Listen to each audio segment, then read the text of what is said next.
Guys, welcome back to my channel. So today I'm really very excited because we just hit 170 subscribers.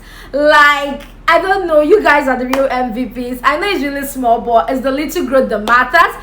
To all the subscribe to my channel, you guys are wonderful, amazing. And to my returning subscribers, you guys are the real MVPs. And to those that watch my videos but haven't subscribed, please subscribe to my channel. Click the subscription button, click the notification button so that you'll be notified anytime I drop or anytime I make or anytime I post a video. Okay, like guys, we can do it. We did 170 subscribers. I know we can do 500 subscribers. I'm so grateful, and just know that I do not take that for granted. I see you guys and I love you all. Thank you for the love, the continuous support you guys have shown me in this wonderful, beautiful family. I do not take that for granted, and I'm super excited. So having said that, let's get into the business of today. So today we're going to be talking about one of the bones of the forearm, which is the radial bone or the radius. So see you guys in class. So let's talk about the radius. The radius is the lateral bone of the forearm. Okay, so this is the lateral bone of the forearm. Now this bone is homologous to the tibia in the lower limb. So it has an upper rounded end and a lower broad end with a styloid process and a shaft. Okay, now let's talk about the side determination of this bone. So when you're trying to determine if this radius is the left radius or the right radius, there are three things you have to put into consideration. The first is the styloid process. The second is the radial tuberosity, and the last is the dorsal tubercle of Lister. Now, this dorsal tubercle of Lister is seen as the posterior surface of the lower end of this bone. Now, this dorsal tubercle of Lister should always be faced posteriorly whenever you're trying to place the bone.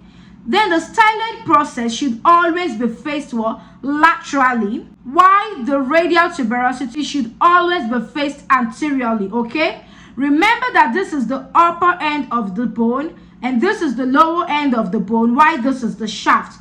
So let's place it. So this is the radial tuberosity that is facing anteriorly, this is the styloid process that is facing laterally, and this is the dorsal tubercle of Lister that is facing posteriorly. So let's place it this way, and you remember that this is the lateral bone of the forearm. So this is the left radius.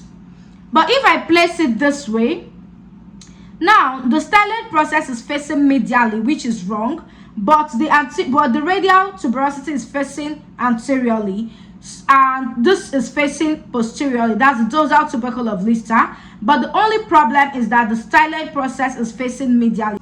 So this is not the right radius, rather the left radius. So let's talk about the features of this bone. It has an upper end which is disc shaped, a lower end, and a shaft. So let's talk about the upper end.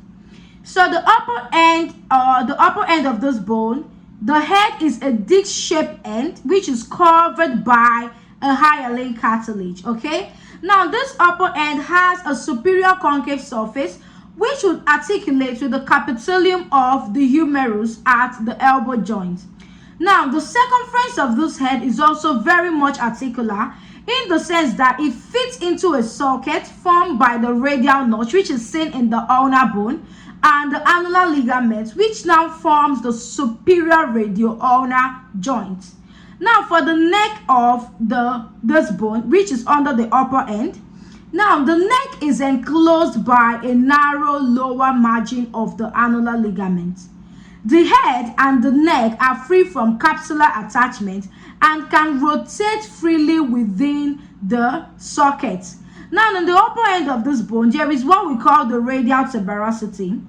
This radial tuberosity just lies below the medial part of the neck.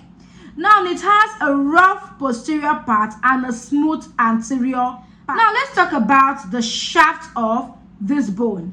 Now, this bone has 3 borders and 3 surfaces. Okay, let's talk about the borders first. We have the anterior border. Now, this anterior border extends from the anterior margin of the radial tuberosity down to the styloid process. Okay, now this anterior border is oblique in its upper half Okay, in the upper half of the shaft it is oblique, and in the lower half of the shaft it is vertical.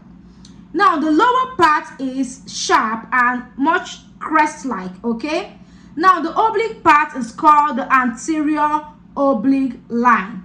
Now let's talk about the posterior border. Now this posterior border is like a mirror image of the anterior border. Okay, now the posterior border is clearly defined only in its middle 1/3, as you can see here. Now the upper oblique part is known as the posterior oblique line. Okay, now let's talk about the last border, which is the medial or the interosseous border. Now this is the sharpest border of this bone.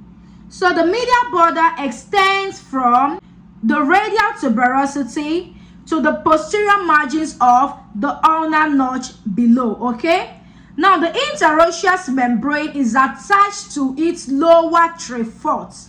Now in the lower part it forms the posterior margin of an elongated triangular area. Now let's talk about the surfaces. We have the anterior surface. This surface lies between the anterior border and the medial border. So this is the anterior surface. Now this surface presents the nutrient foramen. This nutrient foramen opens in this upper part and is directed upwards. Through this nutrient foramen, nutrients get into this bone. The next surface is the posterior surface. This surface lies between the posterior border and the medial border. So this is the posterior surface. Okay, remember that this is the medial border and this is the posterior border. So the posterior surface lies between the medial border and the posterior border. So this is the posterior surface. Let's talk about the lateral surface. The lateral surface lies between the anterior border and the posterior border. Okay, so this is the lateral surface. Now this lateral surface shows a roughened area in its middle parts. So let's talk about the lower end. This is the lower end of this bone and it has 5 surfaces.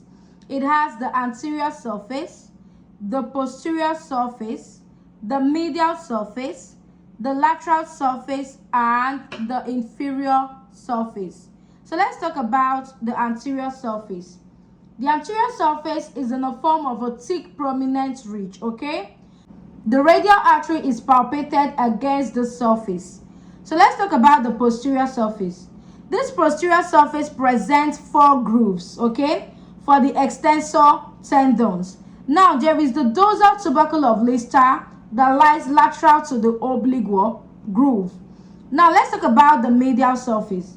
This surface is occupied by an ulnar notch for the head of the ulna. Now the lateral surface. The lateral surface is prolonged downwards to form the styloid process. Now let's talk about the inferior surface. The inferior surface bears a triangular area for the scaphoid bone and a medial quadrangular area for the lunate bone. So let's talk about the muscular attachment of the radius. So the first diagram shows the anterior aspect of the bone, while the other diagram shows the posterior aspect of the bone. So the first muscle we are going to be talking about is the biceps brachii. Whenever it's painted blue, it shows that the muscle inserts, but when it's painted red, it shows that the muscle originates. So the biceps brachii is inserted into the rough posterior part of the radial tuberosity. Now, the anterior part of this radial tuberosity is covered by a bursa. The next muscle is the supinator muscle, which is inserted into the upper part of the lateral surface, as you can see. Then the next muscle is the pronator teres. The pronator teres is inserted into the middle of the lateral surface. The next is the brachioradialis, which is inserted into the lowest part of the lateral surface just above the styloid process. Now let's talk about the origin of the flexor digitorum superficialis muscle. As you can see, it is painted red. Now, the radial head of the flexor digitorum superficialis muscle takes its origin from the anterior oblique line and the upper part of the anterior border. The next muscle is the flexor pollicis longus, which takes its origin from the upper to third of the anterior surface. Now we are having the pronator quadratus. This muscle is inserted into the lower part of the anterior surface and into the triangular area on the medial side of the lower end. Now the radial artery is usually palpated for radial pulse as it lies on the pronator quadratus, which is medial to the sharp anterior border of the radius. The next muscle is the abductor pollicis longus and the extensor pollicis brevis. These muscles originate, as they are painted red, from the posterior surface. Now this is a way to remember the attachments on the radius. On the radial tuberosity, the biceps muscle inserts there. So when you see the blue color, we are talking of insertion. So the bicep inserts on the radial tuberosity. Then in the medial border, the interosseous ligament attaches to the medial border. Now to the anterior border, the flexor digitorum superficialis muscle originates from the anterior border. Now the anterior surface, the flexor pollicis longus muscle originates from the anterior surface, while the pronator quadratus inserts at the anterior surface of the radius. Now for the lateral surface, the supinator muscle, the pronator teres, the brachioradialis muscle inserts on the lateral surface of the radius. Now for the posterior surface, the abductor pollicis longus and extensor pollicis brevis originates from the posterior surface. Now let's talk about the ossification of this bone. The radius has a primary center and a secondary center of ossification. The upper end appears during the 4th year and fuses at about the 18th year. The lower end ossifies from a secondary center and appears during the 1st year and fuses at about the 20th year. So the lower end is the growing end of the bone. Now the shaft ossifies from a primary center and appears during the 8th week of development.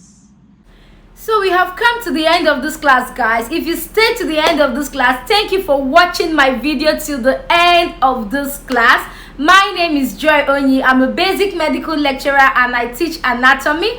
I own an educational channel on YouTube where I post most of my videos on anatomy. I also have a Facebook page where I post notes from my videos on my Facebook page. Please, if you've not subscribed to my channel, please subscribe to my channel. Turn on your notification bell so you'll be notified every time I publish a video. And to my amazing subscribers, you guys are the real MVP. Thank you for the continuous love and support you guys have shown me on this channel. I do not take that for granted and I really appreciate it, guys. Thank you all. See you guys in my next class. Bye.